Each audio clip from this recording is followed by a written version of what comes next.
Hello and thank you so much for joining us on this week's episode of the program. It's Sport Pizza, of course, it's the biggest, the boldest, when you get the absolute best in the ever-exciting world of sport. My name is Brownson, one of your hosts.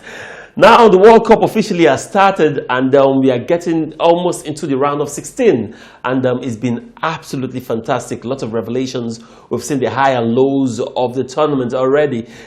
Big games. Some teams that we expected to win some of the games have lost, and some upset have also been recorded. Host nations crashed out of the tournament after just 2 games, and it's been very fantastic. And we've seen some officiating, some controversy.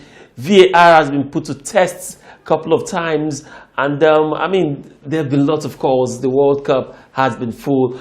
Some other nations are even protesting at home after their team lost with some couple of games. It's been a good one, but where will the World Cup go at the end of the tournament? Time will tell. I'll take a very quick break. When I come back, I'll bring in my strike partner, Olakunle Philip, and together we'll take you around the world of sports in 30 minutes. Don't go away.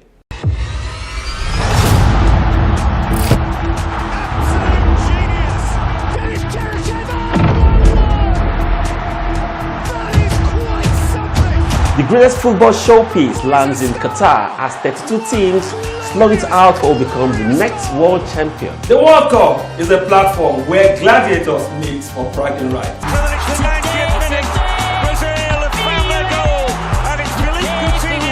Now talking about bragging rights, Lionel Messi, Cristiano Ronaldo, Robert Lewandowski. Now how can I forget Kylian Mbappe, top players to look out for. Will the Genetian be able to make it happen for France this time around? How about Roberto Martinez from Belgium? Not forgetting, from the African continent, a new season from Senegal. Catch all the analysis right here on Sport Pizza. Welcome back. Now my strike partner Olakunle Philip joins me at this time. Kule, good to have you at the program. Yeah, thank you very much, Brownson. It's always great to be here to talk sport. Like you said, we're in the period of the World Cup. A lot of activities, games, surprising results that we're really getting to witness. And it's also good to know that despite the fact that some teams in Africa are losing games, we also got some upsets also coming from the African continent. All right, now let's start from the African continent. Charity begins at home. Now, after the first 2 rounds of game, Kule, I must say that one African nation really made me proud. That's talking about Morocco. When they went to this tournament, my favorite, I must say, was with Cameroon. But after the first round of game, maybe that changed. Now, when Morocco had their first draw, my expectations was beginning to, okay, maybe this might just be their best performance. In the second game, they went all out against one of the, one of my favorite tournament favorites. Talking about the Belgian national side, went all the way, grabbed 3 points, and if you look at the way Ghana played their first game, it's neither here or there, not very convincing, Kule. But let's look at African performance so far, even though we want to say it's early days. But with 2 rounds of game gone, how do you think it's been so far for them? Yeah, it's not been bad. I think for some of the teams that we actually predicted, it's just that we're getting disappointment from some of the teams. Well, for the Cameroonians, I remember what Samuel Eto'o, the legendary Samuel Eto'o, said prior to the World Cup, that I feel that the Indomitable Lions will get as far as the final. They'll break the jinx. The jinx. I also have Vincent Abubakar saying he's going to score 2 goals per game, but he didn't get to play in some of the games because we've got a Martin who plays his weight with Bayern Munich and scoring in, week out for Bayern Munich. So he has his place ahead of him. But looking at the performances, the Cameroonians lost their first game, very disappointing one, and it's not looking the way they played, even against Switzerland. I think it's going to be very difficult to really say that this team stands a chance of qualifying. And when you look at the Ghanaians, the Black Stars, yes, the Portuguese national team with arrays of stars, with the likes of Bruno Fernandes, with the likes of Cristiano Ronaldo and others, you expect the team, just the way they dispatched the Super Eagles with ease in the friendly game, to also do justice to the Ghanaians. But I'm quite impressed with what Ghana has done so far with the building and all of that. Even if it doesn't give dividends in the African Cup or this World Cup, I think they've got a team that they can be proud of in the future because they give a very good fight. They kept fighting, and some Ghanaians will even say, some people are even there's been mixed feeling from coach and from referees, from the association, Dean, and all of them saying the penalty awarded to Cristiano Ronaldo was unjust. And so I think for Ghana, they've not done badly. And for the Tunisian national team, not a very good one for them. We don't really expect them. I'm not expecting so much from the KT Eagles because even when you look at their performance in the qualifiers, you want to say that they are not one of the prospects that Africa might just, one of the teams that might just take Africa to that greater height that we're talking about. And then the Moroccan national team, yes, like we said against Croatia, Croatia is a formidable team. Remember what they did at the last World Cup, even defeated the Super Eagles of Nigeria 2-0 in one of the games. And they played out a draw in the first game. And against the second-rated team in the world, according to FIFA, they proved their mettle. The Hakim Ziyech-led team were able to get the needed 3 points, and I think for me that's the highest point the African teams have achieved so far in this tournament. With that massive win, massive 3 point, I think is a new turnaround. It's a turnaround for the African teams, and this will actually propel the other teams to go all the way in this tournament. I think the Moroccans have come to say the Royal Morocco Federation, what they've been building over the years, is beginning to come to full. The under 17, the women team, the club side, they are doing very well. And I think that in years to come, the Moroccans, with what they are putting up, it might just be difficult for any team to beat them. The Senegalese national team are missing the services of Sadio Mane. Yes, in the first game, they lost against Netherlands. A Netherlands team that it wasn't as if the Dutch team were better than them in every department of that game. Just some of the things that happened to some of the African teams, the momentary loss of concentration was a major factor in that game. And then they considered I think they considered the first game at 86th minute, and 95th. They considered the 95th, 96th thereabout. Because I think 86th minute the first one. I think towards around 89, 90th minute they considered the second goal. A very sad one because it was just like all the effort put into play in that game amounted to nothing. But then, Kule, it comes down to the fact that football is a game of 90 minutes. Absolutely. Now, if you hold it down for 89 minutes, and I mean you let it get down in the next 2 minutes, I mean it's over. I think it's very, very important. And for the second game against Qatar, come on, Qatar looks like the weakest. Yeah, they've gone in terms of organization. They have it. They've done massively well, and this World Cup will go down in history as one of the best ever World Cup because from what we're seeing, it's been so far so good. But in terms of play on the field, Qatar looks like the weakest. Let's even talk about Qatar for a bit. Qatar had 6 years to prepare for this tournament, if not more. Now, the announcement was made before the last World Cup. I mean, we've seen nations who go as far as poaching players, getting players that have not been capped by other national teams to come play for them. I mean, if you look at sometimes, I feel with the amount of money they've spent in this tournament, I mean, if there was something FIFA could do to just push them to the next round, just to justify, justify how much push them to the round of 16. But do you think get to play against stronger teams? and they'll get like 8 to 9 goals. Yeah, it will be very disastrous. But do you think they could have done more in terms of getting quality on the pitch for them? I think you can't give what you don't have. Though I think in 2019. They won the Asia Cup, which for me was very good. I think they didn't sustain the momentum. Or probably, if we look at the Asian continent, we have some strong teams, even presently who are doing well at the World Cup. The likes of Japan, the likes of Saudi Arabia are pulling the chestnuts out of the fire against some of the top teams. But for Qatar, if you look at their performances over the years, they don't really have that quality. But if you have, if you know you are playing in a tournament of this nature and you are the host nation, like you said, probably the preparation should have been more. But someone said that they had they were in camp for 6 months. But what we are seeing on the field leaves so much of it desired. Because the first game against Ecuador, they could not muster any chance. They were just playing like come on, it was a very disappointing performance. And yeah, against Senegal, they were able to get a goal from that young man of Ghanaian descent, talking about Muntari, got that historic World Cup goal for them. Their first ever World Cup goal. So it is good that I think this will help them. They've learned from this tournament because the fact that they are even playing at the highest level will go a long way to help them. We hope they will sustain the momentum. But as far as this World Cup is concerned, the Qatarians have been disappointed. So far, which team would you say have been the most impressive team for you? Yeah, the team that's won 2 games, the first to qualify into the next round of the World Cup. Talking about the defending champion, the French national team. The team has been formidable for me, despite the fact that they are missing the services of 6 of their regulars. You want to say that if you have the likes of Benzema and others in that team, what will you have been expecting? The team will have been. It will be very difficult to come up against such a team. But the first game against Australia, they were down by a goal to nothing. They came back and put about 4 goals past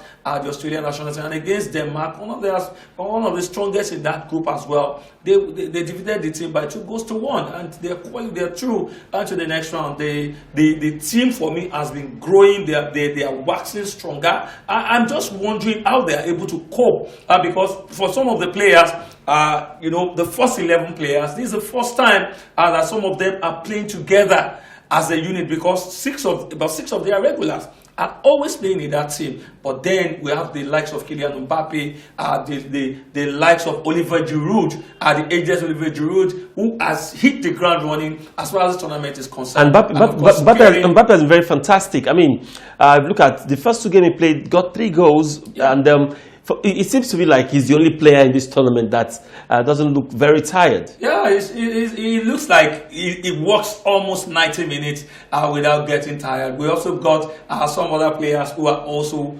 working extremely hard. Hakim Ziyech of Morocco, I must say, yeah, the young man has been phenomenal. When you watch him against Belgium, he was all over the field and he played for the entire 90 minutes. That game was, I think, for me was one of, I said, when you look at when someone was talking about the Super Eagles in 1994 when we defeated Bulgaria against all expectation, the Cameroonian national team in 1990 defeating Argentina, the defending champion. These are top games that the Africans have, that the world will never forget. I think the game involving Morocco and Belgium is also one of them that the whole world will never forget with ease, because when you come up against about 22nd ranked team against the 2nd ranked team, come on, the difference is so massive. Yeah. And the team, the coach told the players, because some of them are of Belgium, some of them grew up in Belgium, some of the Moroccan players grew up in Belgium, and he told them, look, there's no need to be emotional. Come on, go out there and get play your game.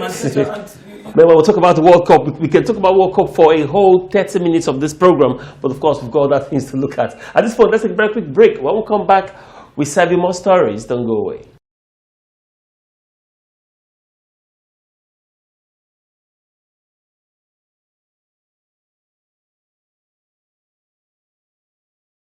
All right, welcome back. Now, the World Cup, the fever continues. Now, what I would have loved to ask Kule is how Nigeria would have fared if we were in this tournament. Do you think, okay, let's say we're put the same group that Ghana is. Now, let's substitute Ghana for Nigeria. How would we have performed in that group?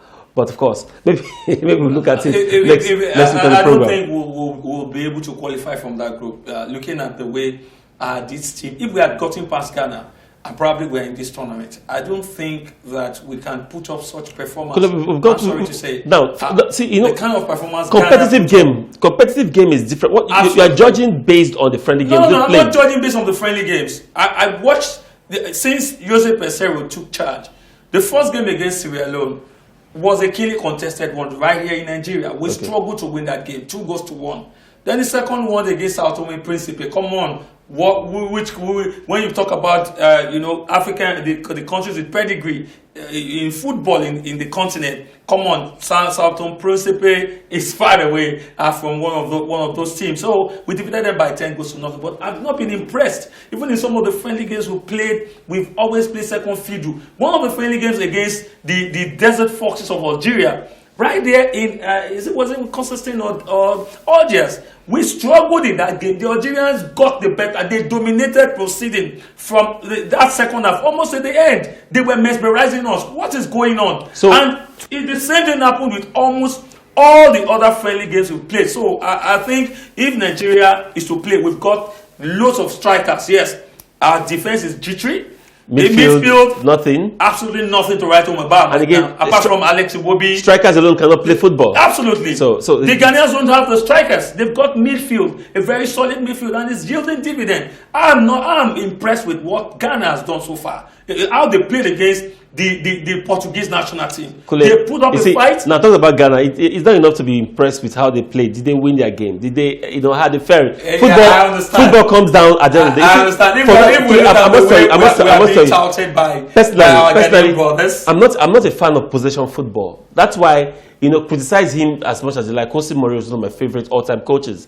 He gives you possession, he gets you break on the counter and get the goals. Branson, I'm sorry, I need to ask you this question. Okay. The NFF, under the leadership of Gusau, came out to say, after we lost scandalously to the Portuguese national team, said that they are not going to sack Pesseiro because the major assignment given to him, he passed.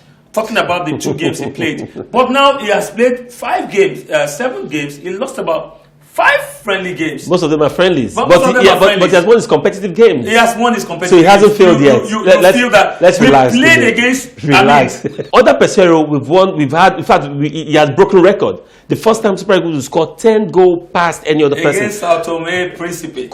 I'm sure Ghana may not be able to get as much as that goal. So 10-0, it's a record. The Sierra Leoneans will struggle to withdraw.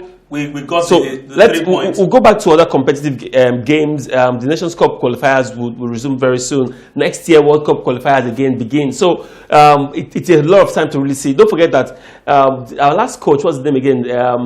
General Raw coached the nation for over 6 years, and we're still looking for the dividend of that. Raw didn't lose as many games as when Raw was in charge in his first 10 games. Did he win AFCON for us? It didn't win. It got to the semi-final. All right, so in Nigeria in 2013 won us AFCON. So I really don't understand the hula buza. Well, wait to see how things pan out. But Pesseiro, we are taking him by his words, which I seriously doubt.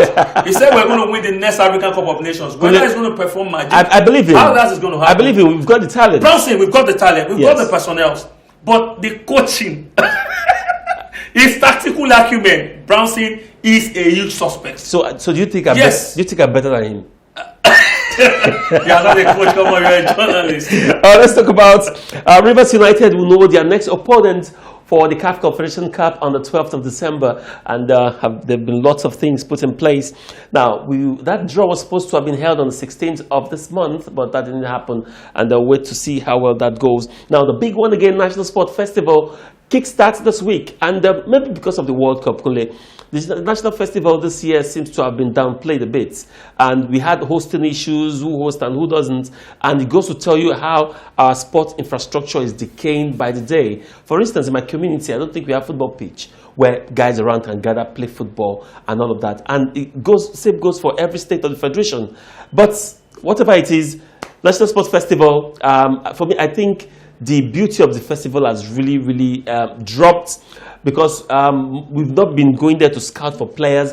It's just becoming one of those things that we just bring athletes together. You run for a dough today. The other person, next year you are with Akwa Ibom State. The other year you are with... So it has become the highest bidder tournament for me. Branson, what is happening at the edge from the presidency, from our leadership, is going down to other parastatals. And that's exactly what we're also witnessing in sports, because I think that it's sad, it's happening. It hurts when you see the state of sports in Nigeria. The National Sports Festival is a competition where we get to discover talents back in the days, and it's hosted almost every year. Back then, we've seen Lagos host it. Back then, we've seen Edo State, we've seen River State, we've seen different states hosting it, and it was always very competitive. At least I've witnessed so many in the past, but in recent time, due to the dwindling fortune of sports in Nigeria, caused by our administrators, we've struggled at a point in time in almost 34 years or thereabout. The National Sport Festival didn't see the light of the day. Think about for about 3 or 4 years or thereabout. But it's good that it's back, and some people are talking that the National Sports Festival will hold. We hope that will happen. Yes, according to the fillers we're getting. It's done and dusted. It's done and dusted. Kickstarts this we're happy week. that we're getting done. One of the factors limiting against the festival and also discovering talent is the fact that athletes move from one state to the other, and it's just so sad. An athlete can run for Edo State today at this festival. The following festival is running for another state. See, I understand why it's like that. I have a friend who is number 1 squash player in the country. She's a female. I think she's in Canada right now. She represented Lagos in one of the tournaments, and after that tournament, the National Sports Festival, for over 6-7 months, she was yet to be paid allowances and all those things. Now, same goes to other states. I think when it comes to sport festival, every athlete wants to run for either Rivers or Delta State. Because it seems like these two states are the highest paid, yes. And they give you camp allowance, and so it's becoming like a jobber where you just go do some quick fix, make some quick money, and take care of your family. That's how our sport have been reduced to. So there's a lot of things. The national sport, talking about the Minister of Sports now, when he came with so much promises. We thought there were going to be some changes, unlike what we have been seeing. No, Bronson, there's been. I'm not a fan of anybody when you talk about our leaders. Okay. But kudos should go to the sport minister Sunday Dare. I think since he came back, he made that promise that it's going to revamp the National Sport Festival. I think the news we're getting, whether for this one or next one, does this sports festival look revamped to you? No, he brought it back. And he said he brought it back. The former minister did with it during their periods, the period they were ministers. There was a National Sport Festival. No, we had Sport Festival some 4 years ago, 4 years ago, thereabout. Yeah, but during that, when it came, he said, look, I'm bringing it back, and there's going to be changes. And there's this news that some African countries, I think for next edition, we're going to have other African countries, probably West African countries, are coming to join up for the National Sport Festival to spark it up and all of that. So for me, the sport minister, Sunday Dare, has been, if he concentrates on one particular sport, Operations would go to him. There was a time attention was shifted to football, and there were complaints here and there. So he's trying to exhibit balance everything and all of that. The result of the National Sports Festival will tell how would show us the compass of where the future of Nigerian sport is going. Kule, I must tell you, thank you so much for being on the program today. Yeah, it's always my pleasure. We hope that we'll get to see about 2-3 African teams qualifying into the round of 16. That would be magic. That would be a very big dream. That's my final whistle on the show today. Thank you so much. We hope you've had fun. Of course, I have. And just like Kule said, we hope that African countries will step up in this World Cup. Now, special thanks to all of those that have been contacting us through our social media platforms. Thank you, thank you, thank you is all I can say for now. And also, do send us email. We are getting those email coming. And one of these days, we'll create time before Christmas, maybe, and read your mails. And of course, don't forget to follow us on our YouTube channel, it's Sport Pizza. Don't forget to subscribe. My name is Brownson Wana. Thank you so much for watching, and enjoy the rest of your day.